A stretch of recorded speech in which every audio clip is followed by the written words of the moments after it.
It's a pretty cloudy day. We'll see a high of 42 degrees. It's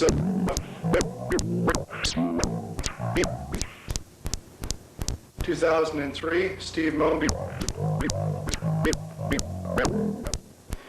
Herb Frankish at his home on Route 247, just south of Reed Corners, and his wife Anna is assisting with the play-by-play. Herb, who were your grandparents? Can you tell me? Well, my grandfather on my father's side died when I was a year old. So I never, and my grandmother, I was only 3 years old when she died. So I never knew either one of them on my father's side. What was the name there? That was George, and I don't know what my grandmother's name was. So George Frankish was your grandfather. Yeah. Um, On my mother's side was Case, Fred Case, and Nettie Case, Granny we always called her. Where did the Cases live? They lived over on Yahtzee Road, corner of Yahtzee and Lake to Lake. Okay, near where the town sheds are now? Yeah, where the town sheds, and they came from Italy Hill. My name Herb came from my uncle who lived in Italy Hill, Herb Yaxley. And he had adopted son Thurlow, who was a pastor of the church up there in Italy Hill many years ago. Okay, now this Case farm, is that the farm on the northwest corner of that intersection? Yeah, right. Okay, so that's Cases. You say your your grandfather George Frankish died when you were a year old. Yeah. When were you born? I was born January 8th in 1920. 1920. Okay. Where were you born? I was born to home, right in the house. Brother George and I both were born to home. Okay, now your father and mother were who? Now, my father's name was Arthur, and my mother's name was Helen. Okay, your father, was all of your grandfather's farmers? Were both of them farmers? Well, there was, now my father was the only one that, my father didn't have a brother. He had two sisters, and one lived in Gorham, one lived in Canandaigua. Dad, my father was the only one that farmed it. Okay. Now he got the farm from who? I don't know. I was thinking of that the other day. I was going to ask George if he knew who my father bought the place from. Apparently, he paid for it and things because during the Depression, when things were hard going, he never had any problems with the bank or anybody else making payments on the farm. So your father, Art, Yeah, owned the farm at the top of the hill where John Frankish lives now? John lives now, yeah. Okay, so that's just a little bit north of, what's the road that goes? Lake to Lake Road. No, it's south of Lake to Lake and north of. South of Lake to Lake Road. And what's that road up near Phelps's? Conklin. Conklin Road. You're okay. How large a farm was that? There was 108 acres. 108 acres. And then as George and I grew up and got to be older, going to high school, he bought 60 acres right next to us from Henry Hollenbeck, who lived over on Lake to Lake Road, corner of Lake to Lake and Middle Road. Okay. And then with that, we started changing from horses. We had 15, 18 horses all the time. Did you? The kids growing up. And we finally convinced Dad that we had to have a tractor. And so he bought a Fortune tractor. Okay. I don't know where he got it from, but we got, before we got the tractor, come home from school, George was a lot ruggeder than I was, so I would drive the team and George would handle the plow, one walking plow, and every night we get home from school, we knew what we were going to do, get out and plow, and I'd drive the team and George would handle the plow. Well, a couple of years went by and we convinced Dad that we got to have a tractor. And so we had this Fortune tractor. I don't know where he got it from, but it never really had enough power to do anything. And we convinced him to buy a John Deere tractor from Full and Gore, ran the old feed mill down there. Not Sherman, but I can't think what his name was now, but he sold John Deere equipment. And we got him to buy a used John Deere tractor on steel wheels. And man, I'm telling you, we had a great time for a couple of years. That tractor would put the drag or the plow, and we'd get right out and do a lot of work. Now, backing up a little bit, on this 108-acre farm, what was the main source of income? Well, in those times when the Depression was on and everything, you had a little bit of everything. Dad had some pigs, probably 15, 20 pigs. We had about 70 sheep, and we only had 2 cows, but we had a lot of horses. The 2 cows were just enough for your own needs then? Just enough for our own needs and things. And but the sheep, at that time, wool was worth $1. It isn't anymore, but we had 75 sheep and things, and the pigs, I can remember a fella coming to buy the little pigs, and the sow had a little baby one, and the guy wouldn't buy the pigs unless Dad throwed in the little baby pig along with it free, and thing. You weren't going to pay him anything for it. So then with the chickens, we started raising chickens and hatching eggs, or not hatching eggs, but well, yeah, we hatched eggs for a while, but we generally bought the little baby chicks from Ken Carson and Oliver Williams up in Middlesex. Was Carson over on Goose Street? Over on Goose Street. Okay. Oliver Williams up on 245. What crops did you raise primarily? At that time, main thing we tried to sell was wheat. Had corn, but we fed most of the corn up to the animals and things, and then we raised quite a bit of oats, but the sheep took a lot of oats. So we had red beans, but never had enough money to put fertilizer on to grow red beans. We sort of a sick-looking crop every year, and George and I convinced Dad that we knew how to plant red kidney beans, and so he let us plant a big field, and we got the drill set wrong and got all done, and when they come up, we only had half as many beans on as we were supposed to. I never forgot that. That was a bad year for red beans. Painful lesson then, wasn't it? I was surprised when you said you had 15 horses. Yeah. That seems like a lot of horses. Why? Well, my mother had 2 horses, a little black horse they called Ginger, that she went with a horse and buggy to her grandmother's, or in the wintertime with a bobsled. And then we had 4, 5, 6 horses that we used on the drag, 3 horses at a time, and two's a hired man.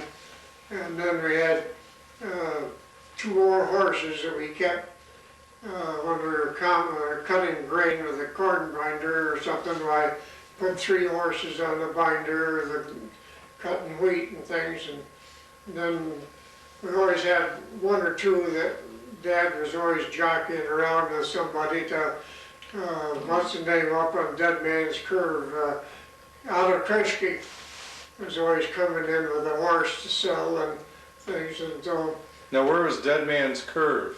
up to Victor, at the intersection of Victor 5 and 20 and 96. Oh. And there used to be Dead Man's Curve. Otto Kreschke lived there.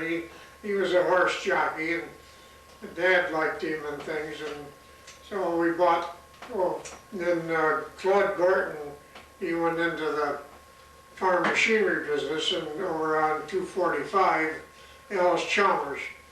And he had two pair of Mustang horses he bought down in Pennsylvania, and they had little feet on them so we could cultivate beans and things without them stepping on the beans. And I remember Dad bringing that one pair of horses home with little feet and things, and he started out, George and I, cultivating with those Mustang horses. They were tough horses with little feet, and then we decided we could ride them if we could, weren't that big.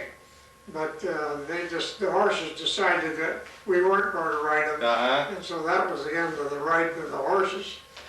Now, I'm aware of your brother, George. When was he born? He was born 2 years before I was. He was born 1918. Okay, what month and year, or what month and day, do you know? December 22nd. Okay, so you're both born at home. Do you have any other brothers or sisters? I had a sister that I always said was either my father or my mother's afterthought. I don't know which it was. She came along 14 years later than I did. And my mother always wanted a girl. Well, when my sister Sandy was born, George and I took over and took care of her right from the time she was born. And Mother always said she never knew she had a daughter because George and I took care of her all the time she was growing up. Now, was her husband Ed Moody? Her husband was Ed Moody. He died when he was 43 of cancer of the spine. Oh, man. And they lived in Tucson, Arizona. And she still lives in Bozeman, Montana, remarried after 12 years.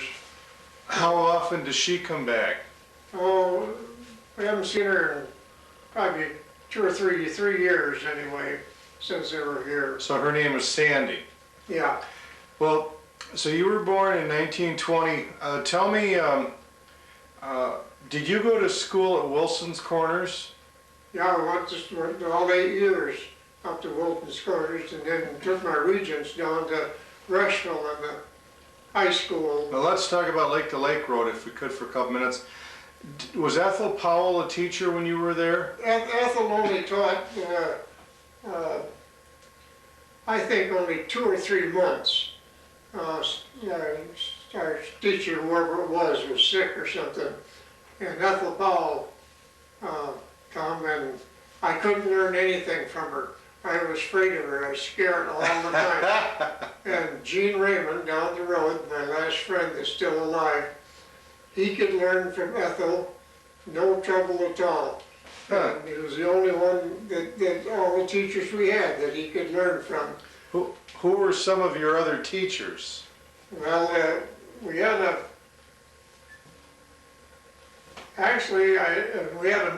before Ethel, well, I had Miss Jones, Casey Jones, we called her Miss Jones. Then we had a lady. Do you know where did she live in her own home or did she board? She lived with, I think she lived with Henry Arnold. He was a trustee, and she lived with him. Was that down on Middle Road? No, up right on 247 up here, across from John Frankish. Would that be Eleanor Arnold's father-in-law? Let's see, no, it'd been her Eleanor's husband. Her husband? Yeah. Okay. And so she taught 2 years, didn't learn anything. She was a young girl, and for 2 years, why, I didn't pass anything. We just horsed around all the time between putting birds down the stovepipe up in the chimney up on the roof and setting the apple trees on fire. And Oh, wait, with what? how'd you set the apple trees on fire? Well, them old apple trees in the back dooryard of the schoolhouse were hollow. We went out and built a fire underneath Oh, them, okay. and then look out the window, the smoke coming right out of each limb and things. And Now- then we had an old coal bin in the back room, and we discovered there was a big hollow hole underneath the floor of the coal bin. So we got everybody to make a lot of noise out in the schoolroom, one-room schoolhouse. We took an axe and cut a hole, got all the coal down through into the basement of the church, or the school. So we had to close school for 2 days while the trustees got the coal back up and fixed the floor so we could have some heat. There was a basement there under that school? Yeah, it wasn't just a crawl space, but we knew where it was. How many, when you're in second and third and fourth grade, how many kids would have been in that school? We had probably seven or eight all the time. Not any more than that. Really? The thing that was amazing about it was that when you were in the third or fourth grade, somebody standing up in front reciting a poem, and we knew the next year, pay attention because you're going to get up and have to do the same thing. I always thought it was great because you knew the year ahead of time what you were going to have to do. And so you were sort of prepared, our Longfellow, I guess everybody thought that's the easiest one to learn. So there were only about 7 or 8 kids at that school? Yeah. Who were, when you were 6 and 7 and 8 years of age, who were your best friends? Well, we had, Gene Raymond lived right across the road from us, and Gene and Loretta, and then John and Howard Turner. Now, you say lived across the road from you. From John. Okay, in the house where From Arnold's our home lived? place, where I lived. Gene lived across the road. He was born across the road. Now, is this where Eleanor Arnold lived? Yes, yeah. And then Gene, when he was, well, like probably eighth, no, he was through grade school because we all went to Rushville to take our regents. Then they moved away. They moved down on Middle Road, and they moved 3 or 4 times after that. Gene did. He had a horse, Mustang horse, and I can remember him coming up the road, and it was like a Wild West. He would jump off the saddle and hang onto it, hit the road with his feet, right back up into the saddle again, and keep right on going. The horse would never miss a stride. We used to get him to do that, just to watch him do it. And, I bet he couldn't do it now, could he? He was good at it. Wow. So you had a Miss Case then for a couple of years. Yeah. Do you remember who you had after at the tail end of your time? Well, I can't think of the people. A lady we had over on Lake Corners Road. What her name was? We had her for 1 year. Well, then after that, my mother decided that I wasn't learning anything, and so she run for trustee and got to be trustee, and she hired Ruby Ketchum down to Gorham. Now, Ruby was 4 foot high and 5 foot wide, and she was the school teacher. Well, we started in September, right where we left off last June, and that didn't last only about 2 days. Ruby was, we surprised, was a lot stronger than we thought she was, and she whipped us all up into shape. And did she have a switch, or what did she do? no, she would just put her finger in your ear, on the lobe of your ear, her fingernail, Would she grab you? and just put her fingernail right in there, and she would just put right in there until you cried, you know, man, and my mother, I went home 2 or 3 times telling my mother what Mrs. Ketchum did to me. She thought that was pretty good probably, didn't Yeah, she? but my mother hired you and my mother can fire you. Well, that was a mistake because my mother must have talked to Ruby because Ruby did it all over again. And that ended that. I passed 4 years of grade school in 2 years' time Oh, no kidding. and Did, passed all my regents down to Rushville. Was there a stool in the corner with a dunce cap or any of that type of thing? No, we didn't have a dunce cap, but she would make us get up in front and recite whatever we'd been reading. And we knew that we had to read it, because of course, first thing you know, she's going to make you get up and tell about it. And everybody settled down after about 2 or 3 weeks of her teaching. And the school went on. The Dell boys, Ernie and Dell, and those lived across the road from the school. And Did they live in the old two-story house there right across the road? yeah, and they had Bessie Bell. She had a chicken house down with the barn. And we used to go down and at noon or recess time and get all the eggs out of the chicken house, take them up behind the school and see how many raw eggs you could eat before you started throwing them up. Oh, man. John Turner was the only one. He could eat a dozen raw eggs. Oh, never, man. Never bat an eye. I got 2 down and I think 3 came back up. Gene Raymond could do 5 or 6. But John, no, he couldn't stop him. He would take one right after the other. How did they keep that school warm in the wintertime? In what months of the year would you go to school? Well, in the wintertime, we had a round oak stove in the middle of the school and a long stovepipe. And so they had a coal bin out back, and that the stove was right on those seats in those days. 2 people sat in each seat. And one day, one of the bellboys and Brother George was sitting in the seat next to the stove, and he gave him a hit, pushed him sideways. He hit the stove, knocked the stove over. The fire came out on the floor. Well, Oh, we had boy. a great time then. We picked up the fire and put it back in the stove. Then it was 2 days before the trustees could get the stove fixed and the stovepipe put back up so we'd have school again. But in the wintertime, we had wood out on the porch, and never thought about being cold because we were young, I guess. Was there a custodian that would get the fire going, or did the teacher have to do No, the that? teacher had to do it in the morning. They had to get there and turn it on and get it going. And Would she have come by Model T or horse and buggy? How would she have come? She had a Model A Ford.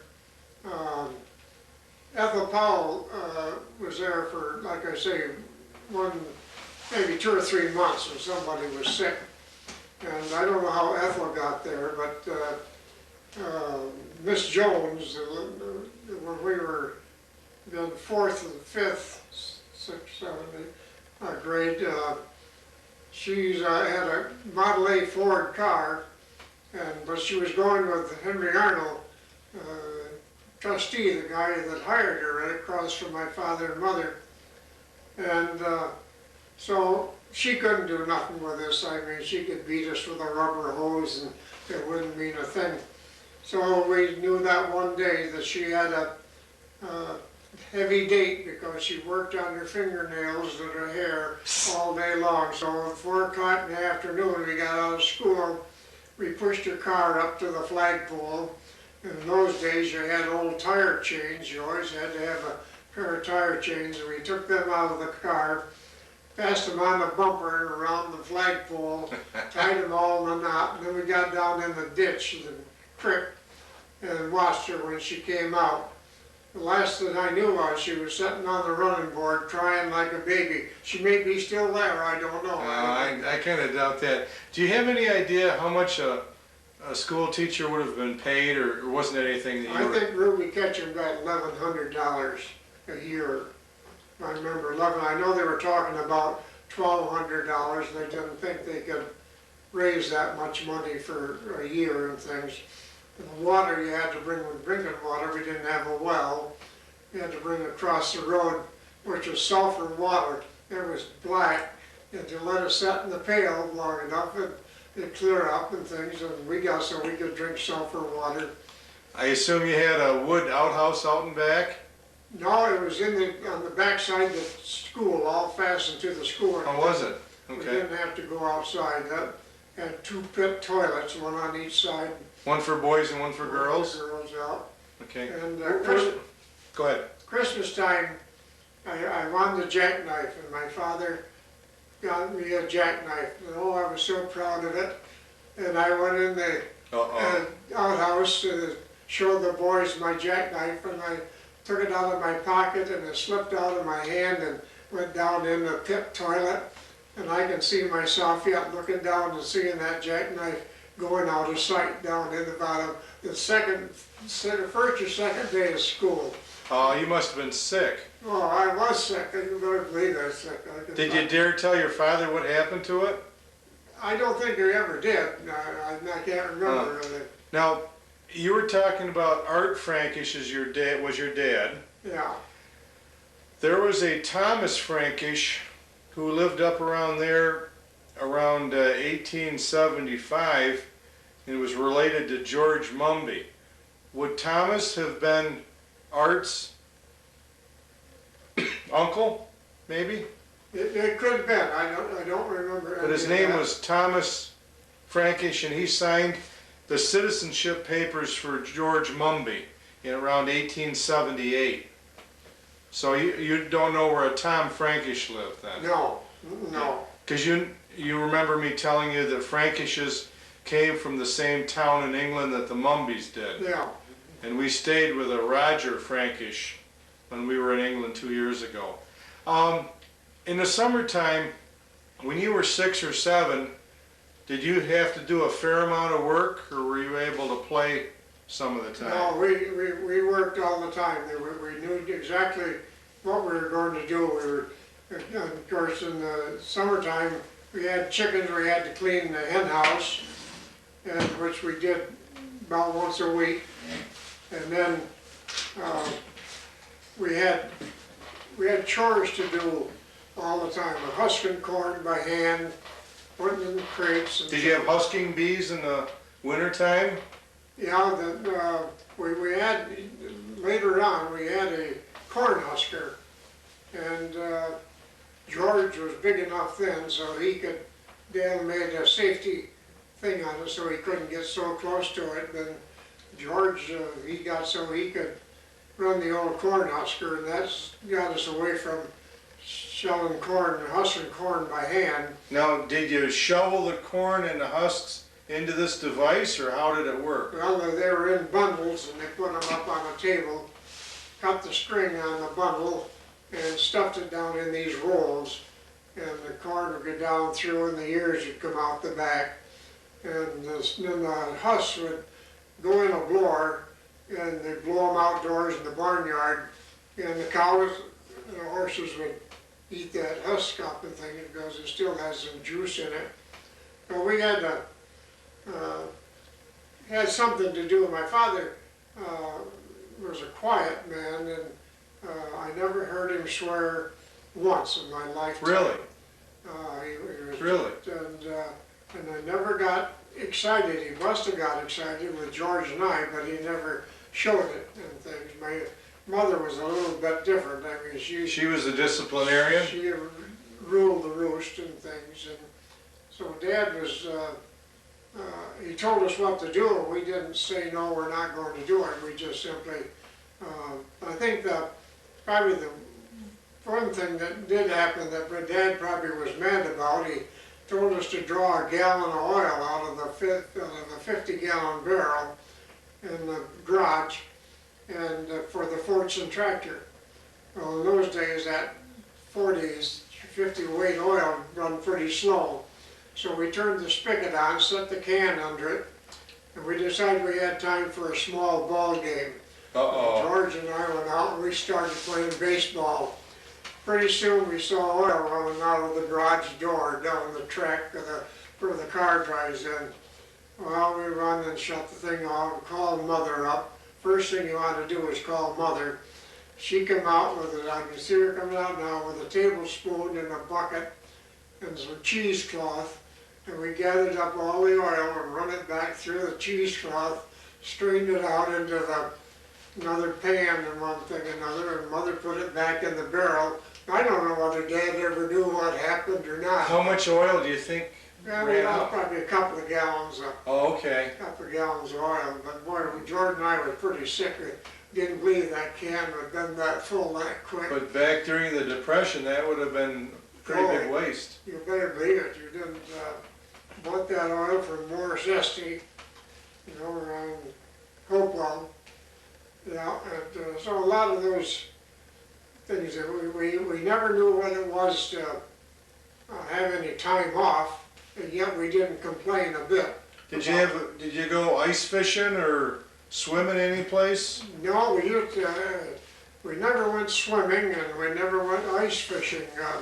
Dad did take us down to Canandaigua Lake and saw where we watched them cut ice and float it down the lake and put it in the ice house. Uh-huh. Went with a horse and a Democrat and their bobsled, a team of horses, and we brought back a load of ice, took it up to our neighbor up above, Art Hicks. He had an ice house, and we put the ice in that, I can remember that, and covered it all with sawdust. And then in the winter, summertime, twice, Dad sent George and I up with the horses in a wagon and brought back a block of ice, and we made ice cream in the summertime. Man, that was the greatest thing you ever saw. Twice that you can remember. Twice in 1 year or twice? Oh yeah, but twice. But that time, spring rolled around, the ice was all gone. But twice we had, I think, Dad probably helped Art Hicks fill the ice house up for a couple blocks of ice in the summertime and wash the sawdust off from it and put it in a burlap bag and get the axe and smash it all up. Did you have a farm pond? No, we had a well, we had two wells on the farm. One of them was sulfur, you couldn't drink it, it never did clear up. And the other one was good except for a dry time. One year it got to be dry in the wintertime, and we had to draw water up the road. Across the field there was Art Hicks had a spring, and that the spring was always full of water. And every day after we got home from school, take a team of horses in a stone boat, 2 barrels, go up across the field and through the fence and fill them up with water and come back down. And in those days, you thought that the cows and the horses drank twice as much water as they needed, but just because we had to draw it. Now, where did Art Hicks live? Art lived in the next place above my father, across from my grandfather, George. Well, there was a tenant house there, and on up the road. Are we going toward Ken Seeling's? Yeah, across from Ken Seeley's. So across from Ken Seeling's brick house, there was a tenant house? There was across from Barb Huggies. Okay. There was a tenant house, and then across from Ken Seeling's was the home place where Art Hicks lived. Was that near Kenmore Bays or no? Yeah, there where Kenmore Bay was. That's the house? The house that way back up where they got their piles of topsoil and dirt piled up there now. Okay, is the spring still there? Huh? Is there still a spring? Oh yeah, spring is still there. Yeah, I hadn't looked at it in years, but I'm sure that that's still running over the top of the ground without a doubt. That's across from Bob Hubby's. How far off the road is this? Oh, it's probably 200 or 300 feet off the road. Does it run down into a ditch and then? Now they tiled it, put a tile in it years later, down to a ditch that eventually ends up in Canandaigua Lake. Okay. It's still running today as far as I know. Huh. Yeah. Did you ever find any arrowheads when you were? Never found, a couple of people have, but we never did. Looked for them too when we were working the ground, walking behind the drag and things, but hired man, we had a hired man for 14 years, Dick Dwyer.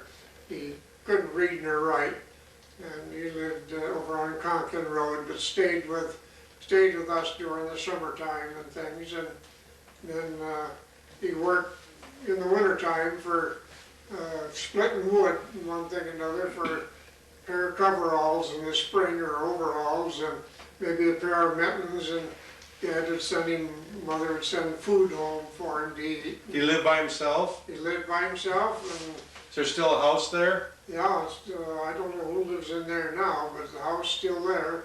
He walked across the fields, and Dick, he split wood all winter long. We had a big pile of wood, and I always remember Ethel Powell always saying, ask Ethel why she didn't get married. She said nobody ever had a big enough wood pile. And for years I thought she was talking about my father, because he had a big wood pile, big one. Come to find out that I got older enough, it was money she was talking about. Oh, okay. Not wood. Where did you draw your firewood from? Did you have a wood lot there? Yeah, there's a woods down back. Never had big trees in it. Most of it was pole wood, about 8 inches in diameter, and they'd cut the poles and put them on the bobsled and bring them up in the winter time. You chain them together and bring them up with a team, or? Put them on the bobsled. And George and I liked it when it got to be winter, because we'd hook our hand sleds behind the bobsled and ride all the way down the woods and back. So that was one of our recreations, is riding behind the bobsled when they went down after pulled wood. So your dad would take 2 horses in a bobsled, and you and George? Yeah. Okay, so Yeah. did you cut the stuff with a axe or cross-cut saws? Or Or? a crosscut saw. Now, George and I had a hard time using a crosscut saw, because we accused each one of leaning too hard on it and pull too hard. But Dick DeWire, our old hired man that we had for years, he and Dad could cut down a lot of poles, and then George and I we could take an axe and we could trim up pretty good, because we just grew up working. What kind of trees were most of them? Ash or? A lot of ash and a lot of iron, what they call ironwood. I've heard of it. You know, it was really good stuff for heat, a lot of heat. And, but very little maple in it. Things across the fence, and Art Hicks's was, they never cut wood in that one end of the woods as much. And so once in a while, Dad would make a deal with Art Hicks, and we could go in and cut down 4 or 5 trees that were 10, 12 inches in diameter. Man, we had a lot of wood then, and we had that, but not very often did we cut any wood. Well, coming back up in a cutter or whatever you came up with, how many face cord could you bring back worth of wood? Oh, I don't know then, but we would have probably 3 face cords on a bobsled, all Really? tied down, put a log chain over it and a tightener on it, and they were probably 10, 15, 18 feet long. Did the horses have trouble towing? No, the bobsled would just slide along, and no trouble at all, and always drawed wood when there was snow on the ground and things. Okay. Never had to do it in the summertime. Pile it up, and then the summertime come, when we got caught up farming it, came home from school, we'd have to hand the hired man the stick and cutting it on, Dad would on the buzzsaw, and so we'd find a nice round beech stick and things, and we'd get Dad to cut us off some wheels, and we'd make ourselves a cart. Really? Yeah, we'd had, when they got through buzzing, we'd dig in into the sawdust, and get 8 or 10 of these little wheels that he'd cut off. They're about 1.5 inches thick. Take them up to the shop, bore a hole in the middle of them, nail them together, and we had ourselves a cart. Couple carts, huh? And they would go about 10 feet before the wheels would fall off, but we'd start over again. But There was our entertainment, and we made our own toys. What months did you not have school? What was that? What months of the year were you not in school? Well, we didn't have school, same as we do now. When June rolled around, we got out of school and didn't start till September again. Did you get out of school earlier for planting No, oats and wheat and stuff? no, we never got out of school earlier, and we never had, other than Christmas and Easter, a day or two off is the most we ever had. Man, we wouldn't know what to do if we'd had more than 2 days off. How did your family celebrate Christmas? Huh? How did your family celebrate Christmas? Well, of course, in those days, everybody ate chicken. And we're still eating chicken today, but we always had to go to my grandmother's. Never could figure out why I couldn't have Christmas home. But apparently my mother was tied to my grandmother more than I realized. And This was Chase or yeah, Case? Case. Chase. So we always had to go to Granny's for Christmas, we had to go to Granny's for Thanksgiving, and we had to go to Granny's for New Year's. And we just about had it, George and I had, but there was nothing we could do. And so we'd have oysters. Man, I'm telling you, when Christmas rolled around, once a year, Quite a delicacy, wasn't it? it sure was. And of course, old Joe Weifel in Canandaigua, he had oysters in a barrel, 30-gallon barrel with a dipper on it, and a tin can. How'd they keep them good? How'd they keep them fresh? Well, I don't know as they did, but we ate them anyway. Dig down in and bring them oysters home, and George and I, we'd have the oyster stew, but we wouldn't eat the oysters. The milk was good in those days. You had whole milk, and butter and cream and sugar, or salt and pepper and things. And we finally, after 1 or 2 years, we did eat an oyster or two by being scalped oysters. But my mother and my grandmother, they just loved oysters and things. Did your family trade in Rushville much of all, or did you go to Canandaigua almost all the time? No, I traded most of the time in Rushville. You know, down to the grocery store there. I don't remember going to Canandaigua. Very seldom did we go there to get anything. We just, What were some of the things that you would buy in Rushville that you needed? well, the only thing we couldn't get in Rushville was butter. Really? We made butter, but you couldn't. We had more butter than we could use, and the only way you could get rid of butter was to take it to Joe Weifel grocery store in Canandaigua. What's where he was then? Back in Johnson Davison shoe store. What's Okay. that? Mill Street? Yeah.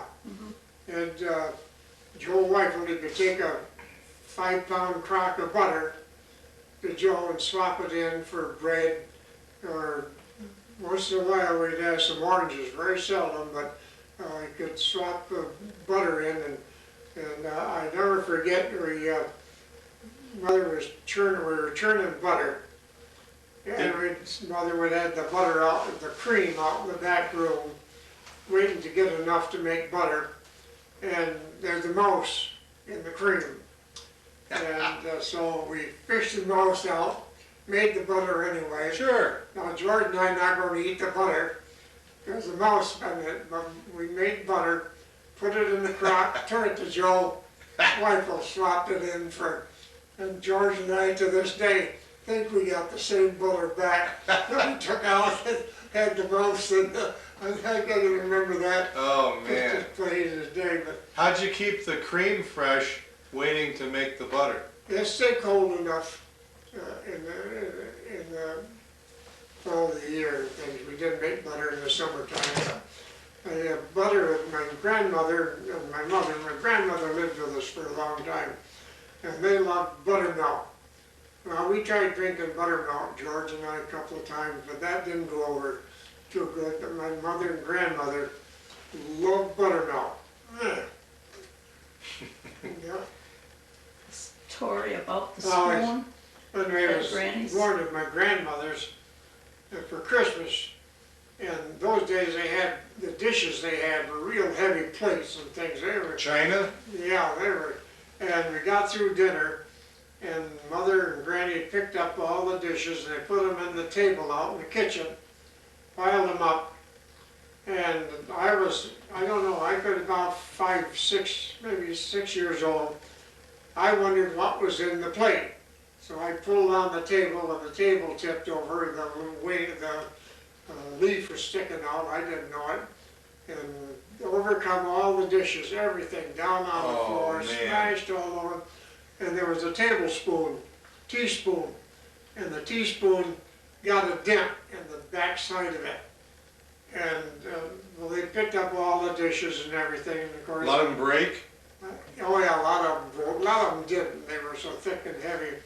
But from that time on, every time I went to my grandmother's, she would always give me that spoon with the dent in the back side of it. She would remind me of what I did when I was a kid. Oh, boy. Year after year, I had that same stupid spoon. What happened to it, do you know? No, I don't know what happened to it, I'm glad to see it go. So you would go by horse and buggy, then down 247 to lake to your grandmother's? Yeah, we had this one horse, Ginger, black horse, and Mother could put him on the cutter in the wintertime and just start him down the road, and he would go all the way down over to my grandmother's, never have to. Just once did I remember coming back, he got off the road, he couldn't find the road, and got down in the ditch. We pretty near tipped over with the cutter, I can remember that. And the horse finally got up out of the ditch and into the road. In the summertime, we had a buggy, and put that horse on the buggy. Could 4 of you fit in the buggy? Could 4 of you fit in the buggy? Yeah, 4 of us sit in the buggy, and that horse would take off on a little trot, all the way over and all the way back. You remember your favorite horse's name? Well, the Ginger, of course, this one was Ginger, that's the one I remember the most, but Bill, we had a big workhorse, and he was the anchor horse for all of us. Bill, he died of a heart attack. I can remember Dad putting him up on the barn floor and tied him to the truck. And he just leaned back, and we called Doc Brown, and he come out and he said, no, he's having a heart attack, you can't do nothing with him. And a little while after that, he died. And then we had Was that a vet from Rushville? Canandaigua. Yeah, he was the only veterinarian we ever had. Where did he live? Back in there where it'd be a feed mill, Duran's feed mill, over on back of Anthony's, what was that place called there? Anthony's tuxedo place. Yeah. Back in there.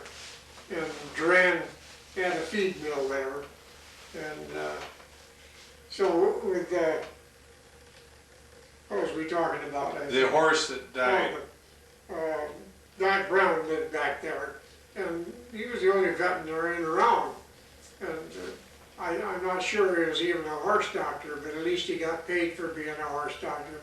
And we had a colt, a black colt, and Maud, we called her Maud. And she got lockjaw. And I suppose today they got something to treat a horse for lockjaw, but we raised the colt. We had the mother to it, and we about 3 years, and the colt died of lockjaw, and I never forgot that. I couldn't figure out. He opened his mouth and closed his mouth. I couldn't figure out why he had to die of lockjaw, but. So it stepped on a spike or a piece of metal or something, maybe? We had one horse that was blind, old Joe. He wasn't that old, but he was blind. We had a lot of problems with him because he wanted to run with the other horses down the lane to the woods. and he'd run into the fence, and then they're eating on the way up, and I can remember he wanted, apparently didn't know what he was doing and stepped on the fence so he could eat grass on the other side or something, and his foot went through the fence, and he went to back up, and he couldn't get his foot out, and he just kept pulling back and forth, and Dad sent George and I down to bring me the horses up. And here he sat with a foot almost all cut off. Oh, jeez. And we had This to, was a woven wire fence or something? yeah, we had to shoot him right there. I can remember going down, Jordan and I killed about everything going. Dad couldn't kill anything. And I can remember shooting old Joe. That was a rugged day that day to get his foot, but it was just about all cut off, or he just kept pulling it back and forth and things. Surprised you didn't break the fence. Yeah, it didn't, it just didn't dig that bottom wire just big enough to. So old Joe gave us quite a lot of problems because he had to be careful to let all the horses out to once and then let him go so he could catch up with them. And he wasn't too bad, but he had big feet on him, and you couldn't cultivate with him. He'd step on everything. When did you get a telephone? Never had a telephone. No, we never had a telephone. How would you get a hold of Doc Brown? Oh, I don't know whether the dad went across the road to Harley Raymond's or where he would get a hold of him. No, we never had a telephone. We had a big cistern in the house, so we always had soft water in the kitchen and the sink and things. So your mother, the only way she was going to talk to her mother was go over to the house. Yeah, right. Uh-huh. Yeah, we never did have.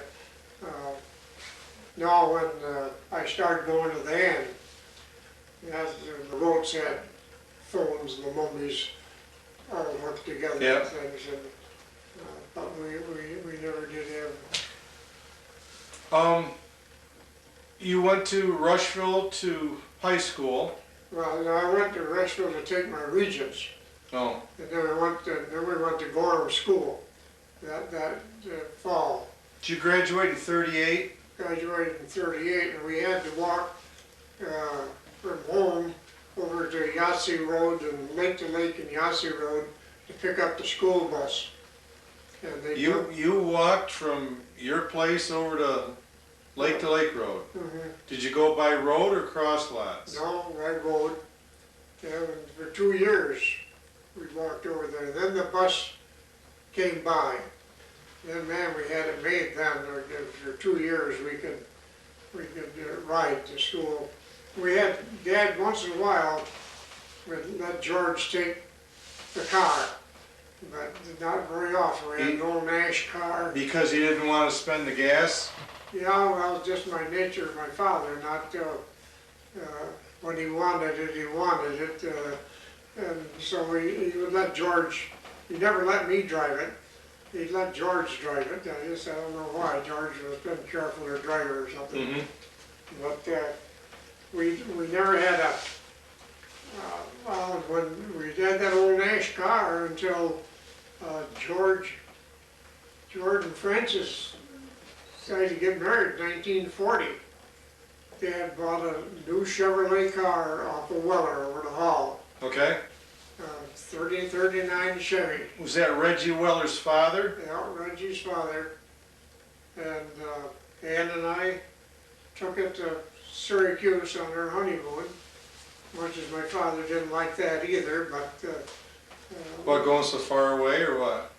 Well, it was snowy in the wintertime and Icy. icy, and he Now- weren't worried about the car, because that's the first new car I'd ever had.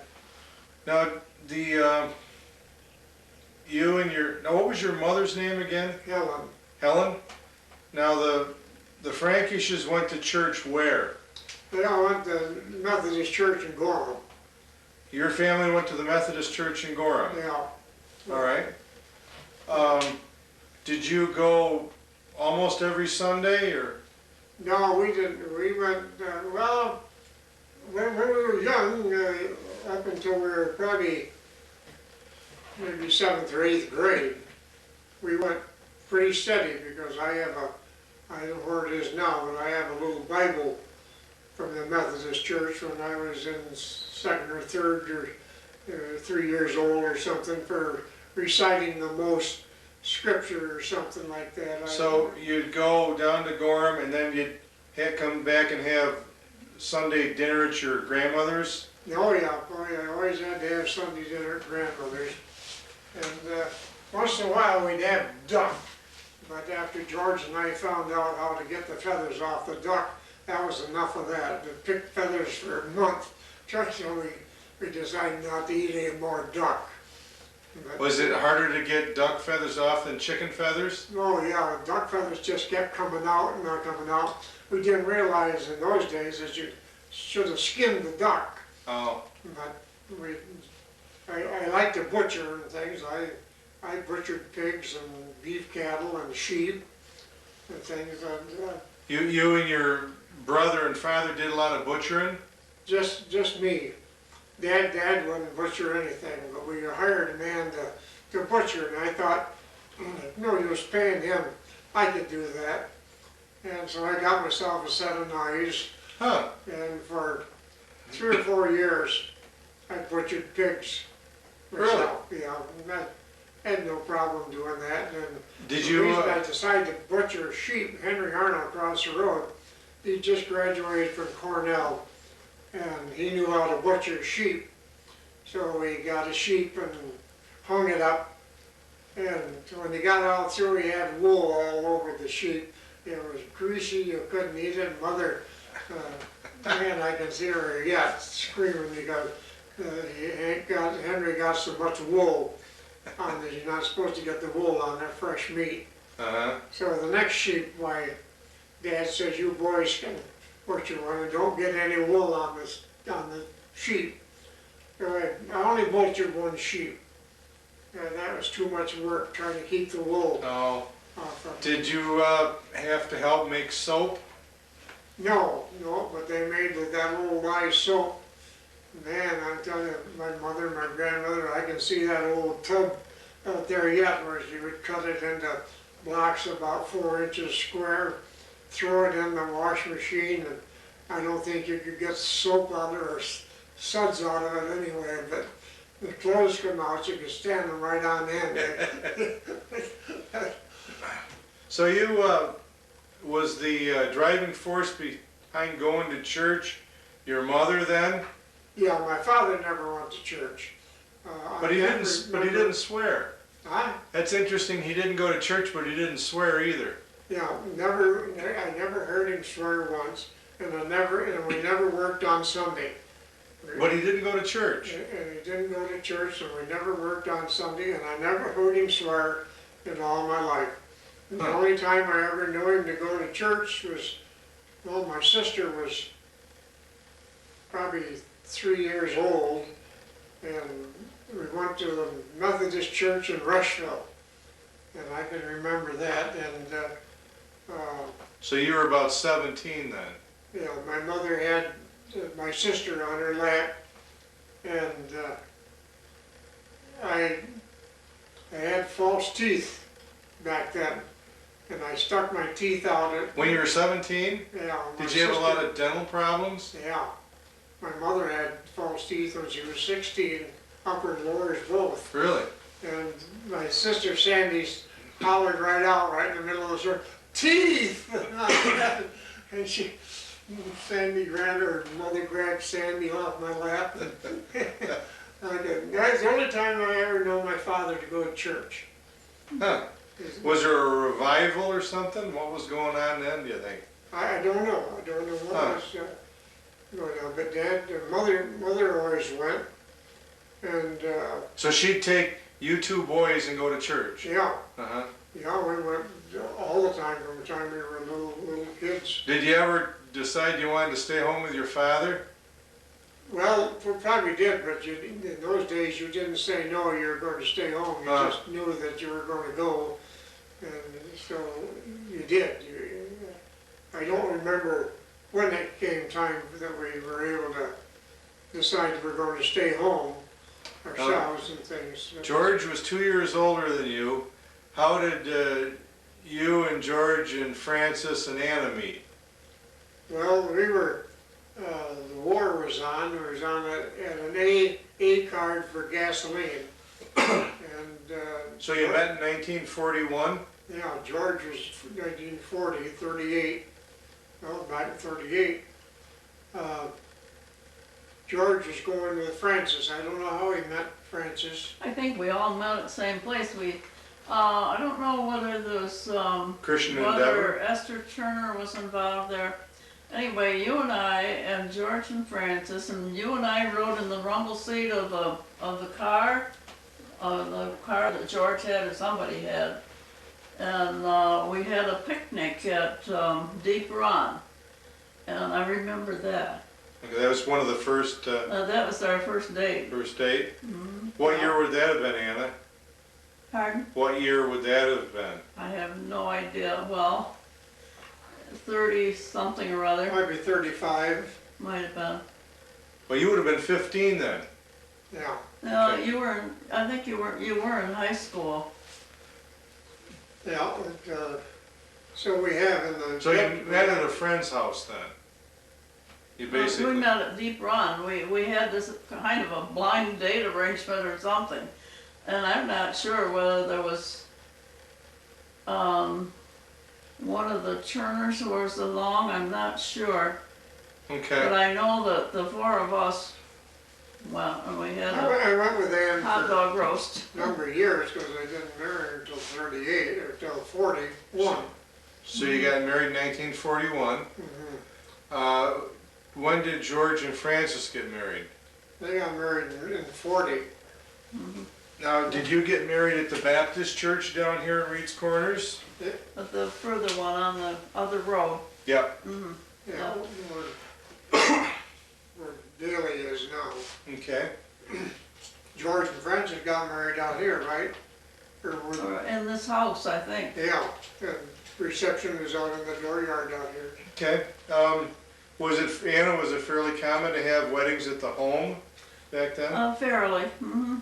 Okay, and then you got married at the church. I Who- remember when Elsie got married. Elsie Rat. I was ring bearer, and I remember they were married over in Aunt Belle's side of the house, Okay. as I recall. So they were, in those days, they had weddings at home many times. Who was the minister that married you? Wasn't It wasn't for Takianiki, Bell. was it? We had Bob Bell. Bob Bell. Okay, was he the big tall fella or was that No. Ross? He was just medium height, blonde. Yeah, He think came to see us in Florida. He had his yeah, I wife, think he's remember? passed away I now. think he had cancer, last we know. Now, Did Forrest Fordham marry Francis? And I think so. I think Forrest so Fordham. Fordham was there in 38. He married Francis and George, You said they got married in 38 or 39? 38. 38. You got, No, No, they got married in 40, They and we got got married married in in 40. 41. because we got married in 41. who stood up with you? Jordan Francis, I guess. Yeah, I guess he did. I think that was all. Okay. So you went on a honeymoon to Syracuse? Well, We started out, did we get to Albany? Yeah, I guess we got to Albany. we were going, and we stopped at Syracuse because it was so icy. Stayed overnight, and then we went to Albany. And that was as far as we got. As far It as we was got, I icy. forgot, I thought we were gonna go to Boston or something, but the Stormy weather and was so icy. bad. And, This is what month you got married? December January. 27th. So you would have December taken 28th. you would have taken 5 and 20 to Albany, wouldn't you? Because there was no Yeah. throughway. Oh, yeah, you see, well, our throughway wasn't there then. No throughway. What did you have for a car? Had my father's 39 Chevy. New car then, pretty new car. Yeah, it was only about a year old. Yeah. So did you and Anna start house then here? Yeah, and we started housekeeping in the house we live in yet today. Yeah. And the orchards were going pretty strong. Oh, yeah, Ed's father was a great fruit man. He had a lot of patience with worms and bugs and fly and Uh-huh. birds and things, but he was a great fruit man. He done everything when it was supposed to be done, and in those days, we had a lot of sweet cherries, but then at that same time, things began to change. Canning factories started coming in, and they started paying overtime, and then they were starting to, if you got yourself a job in the summertime, you'd lose your, not compensation, but, Something like that, whatever yeah, it was. in other words, they wouldn't let you work and still keep your job at the canning factory. So the people that Ann's father had picking sweet cherries and fruit said, no, we can't work for you anymore because we lose our job this fall down at Rushville in the canning factory. Oh, okay. And so labor started getting harder and harder to come by. And then because I didn't grow up in the fruit business, it wasn't my bag. I just didn't like picking apples. I didn't like picking pears. And Ann's father had all the patience in the world. He would pick and truck them in and pack them and do a beautiful job. Dams and plums and everything you could think of. He done everything the way it should be. And I just couldn't do it. So you had plums and cherries and pears and apples? Yeah. Anything else? Man, that fruit house out there would be filled right full, and you'd have to have them emptied by Thanksgiving Day because of freezing in there, but he could run till Thanksgiving Day, and sorted apples and pears and packed them in He invented baskets. an apple sorter that was quite unusual. Really? Yeah. So he could grade the apples as he was sorting them. There were little holes in the sorter, and a certain size would go down in those And yet holes. it wouldn't bruise the apples then? No, No, no, no. everything was lined, and then another one poked the apples up through, and then they go on down into the basket. So Well, it they was, must have been it's pretty nice. handy because Oh, Jim it Rowe was just handy too. Genius to see that apple sorter that he made, and apple and pear. It would sort a lot of them, it wasn't just a little bit at a time. Did he ever patent it or didn't? No, he tried once, no. I think. I don't recall. Gordon Road, he come down and looked at it and made one like it and things, and the thing really worked good, man. When Was the, that pears and apples and, when the market went out, was it because of a couple hard winters or they weren't getting enough for the fruit? they weren't getting enough for the fruit, the market was disappearing. We lost the Dams and Plum market they had in Buffalo, in Boston, W.H. Layler, and it got so that anybody come to buy apples or pears, it got to be fussier and fussier, and Is that because they were getting more apples and stuff like from Michigan or Washington or? I don't know what did cause the market to deteriorate other than maybe up through Williamson along Lake Ontario. Oh, That locally, then those big factories started coming in, and evaporators used to take the cull apples and things and got something from them, and one here in Reed Corners closed up, and the one. do you remember where that building was? I do. It was between where Tom Henry lived Yes, in the well- corner, wasn't it? yes, Oh, where yeah. Tom Henry last lived, yeah. Yeah, we used to get a job going down after school and shoveling apples at night just into the evaporator. In Rushville? Down here to Reed Corners and Canandaigua. Most was on Pleasant Street. I don't know. Well, you did work at the evaporator in Reed's Corners? Yeah, Did you? yeah, shoveled apples. We weren't very old, very big, but George was, and Gene Raymond, John Turner, and we'd fork apples. How long a season did that apple evaporator have? Oh, in probably 2 weeks before they pick up the drop apples and Goes